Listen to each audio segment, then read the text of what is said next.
Hey guys, it's Becca. Welcome back to my channel. If you are new here, welcome. I would love for you to subscribe and hit that like button. Today we are going to be talking about my top 5 ways to guarantee a great Disney vacation. And I'm really excited to share these tips with you guys.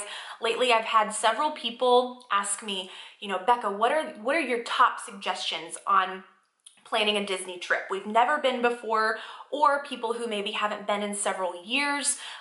Those kind of scenarios, people are asking, what are the most important things for us to know out of all of the Disney content out there? What are your top tips?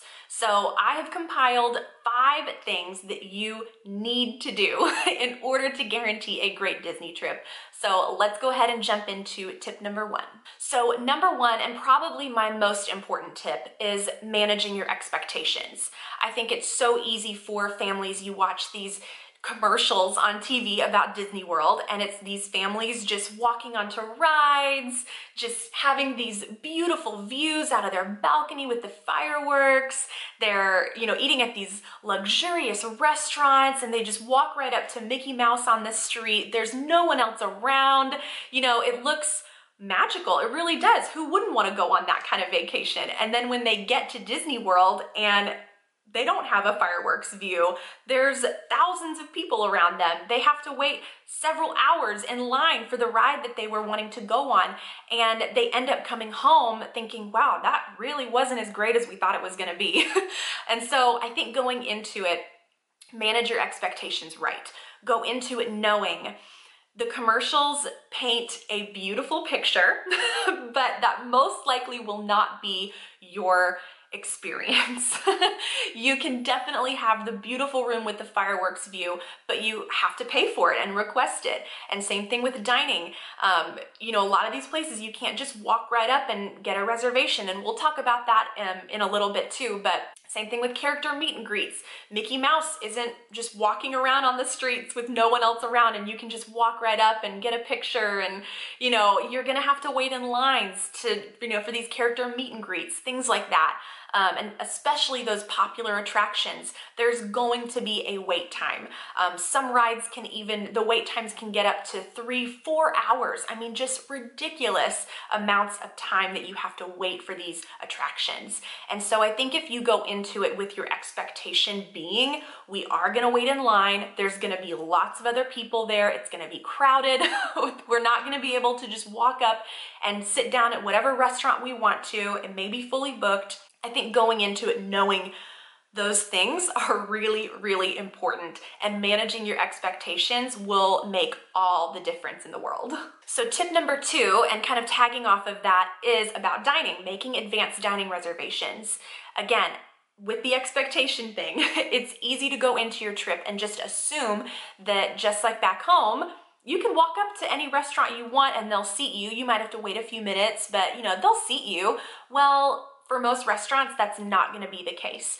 A lot of these restaurants fully book up several months in advance. And when people hear that, they're really shocked a lot of times to think people are booking their dining 180 days out. Like, people are in disbelief of that, but it's so true. And in order to get some of those really popular restaurants like Be Our Guest, Ohana, Chef Mickey, California Grill during the fireworks, restaurants like that book up 6 months in advance. And it's so important to make those dining reservations, because if you are set on those experiences and that's where you really want to take your family, or your little girl has her heart set on, we have to eat at Cinderella's royal table and eat with the princesses, that's a reservation that you are going to have to be ready to book 180 days out. Now, things do pop up throughout that 6-month time period. I'm not saying it's impossible to get those reservations, but just for your peace of mind, going into your trip, already having your dining set and already having those reservations made are gonna make all the difference in the world for your trip. And there's definitely nothing wrong with quick service. We love quick service restaurants. There are amazing quick service places. And that's another thing, again, tagging off advanced dining reservations with food. You don't have to only eat chicken nuggets, and hot dogs and fries. There are so many amazing quick service restaurants. I'll link my top 5 favorite quick service restaurant video right here, and you can check that out. But there are so many options when it comes to quick service foods. So even if you're not wanting to pay for an advanced dining reservation for every meal, because that is a lot of food, that's a lot of time, a lot of money also for dining reservations. Eating quick service, it's different. If you love hot dogs and hamburgers, then hey, go for it.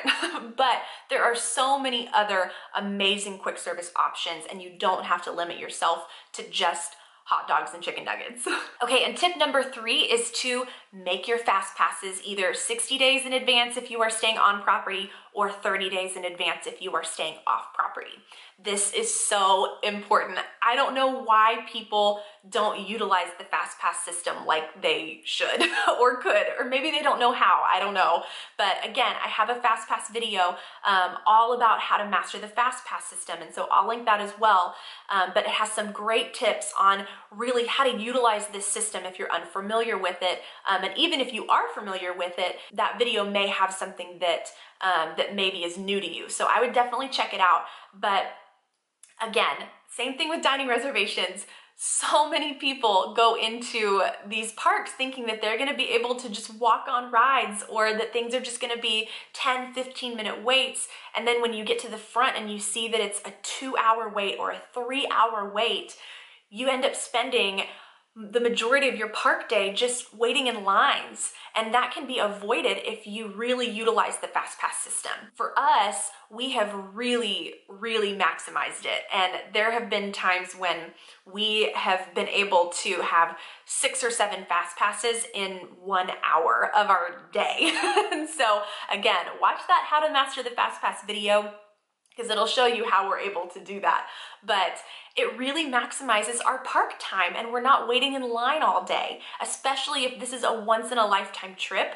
You don't want to spend hours on hours of your vacation time waiting in line. There's so many other amazing things to do that you could be spending your time at Disney World doing rather than waiting in those lines. So definitely take advantage of the fast pass system and make your fast passes 60 days or 30 days in advance, right when that window opens. Okay, tip number 4 is to schedule breaks in the day. I see so many families who just go, and even with small kids, and by the end of the day, everybody's cranky, you're crying, you're exhausted, and then you have to go to bed super late, and then you're up early the next morning, just dragging your kids out. I mean, I've seen that happen before with families, and it really does take a toll on your vacation, because by the end of even the first night, everybody's tired, and then you're going into day number 2 feeling exhausted. And then by the end of your trip, you can only imagine how everybody feels. So it's so important to schedule breaks throughout the day, whether that is a dining reservation and just sitting indoors and taking the time to just get in the air conditioning, get off your feet, grab some food, or maybe that is going back to your resort and just taking a nap for an hour. There is nothing wrong with that. You are gonna have such a more enjoyable time for the rest of the evening if you go into it already rested because you took that afternoon break. So me and Andy, my husband, we love taking afternoon naps. That is our thing, we love it. And it almost doesn't feel like we've done the day right without a nap.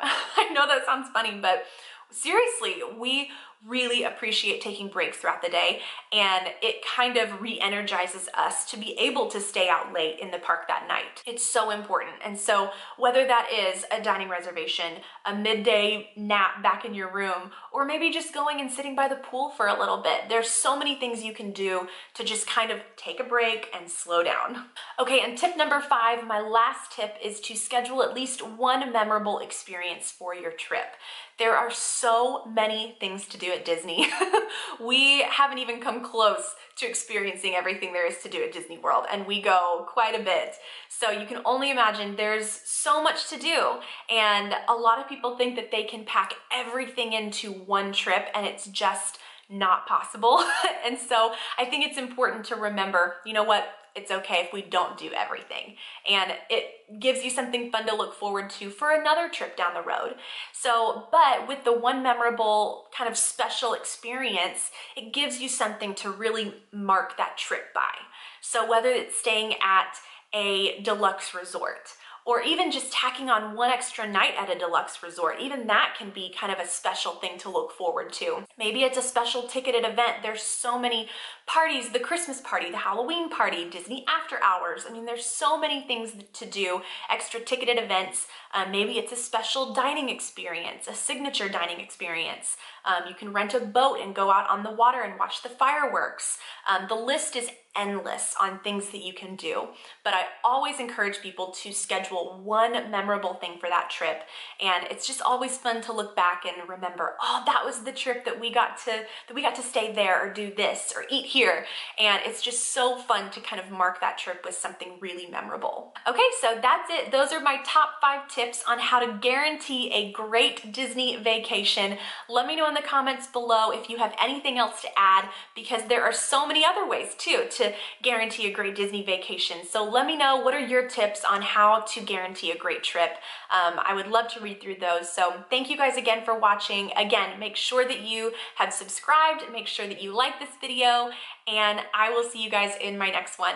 Bye!